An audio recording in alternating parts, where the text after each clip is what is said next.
Okay guys, this is part 2 of the interquartile range and the box and whisker plot. So this is going to show us how we can calculate the interquartile range. But before we do that, I have this very beautiful illustration of the box and whisker plot in the physical. Let's have a look at what is happening here. So here where my finger is pointing, I hope you can see the finger, there it is. So there we have our minimum, here we have our Q1, this is our Q2, Q3 and our maximum. So we can do the following to our data. We can divide it into two halves, and this is going to be my Q2 point, and my Q2 can also be called the median.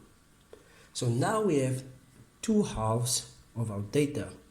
If we divide the lower region, then we have our Q1, and our Q1 we can say is the median of the lower region of our data. And when we do the upper part, our Q3 is the median of the upper region of our data. So you guys by now have learned about range, and range is the maximum value minus the minimum value. So what we are looking at is we are looking at the distance between the smallest number and the highest number. That is range.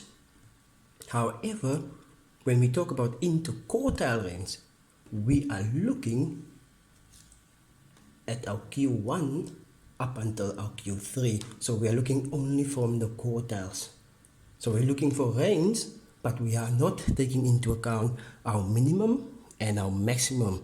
We are only taking into account our quartile 1 and our quartile 3. And that is how you calculate it. That brings us to the formula that we have. So you will see the formula for the interquartile range is our Q3. So if we look at our graph here, we will see that that's not 10.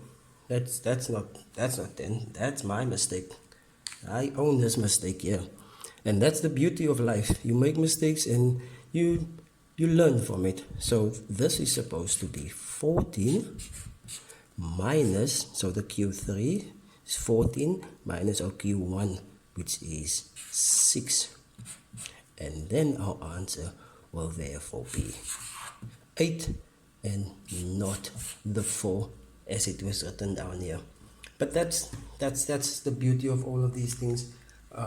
We make mistakes, you are going to make mistakes, I'm making a mistake, but the important part is to own your mistake and then move from that point on. So that is how you calculate the interquartile range. So it is, we are looking for the spread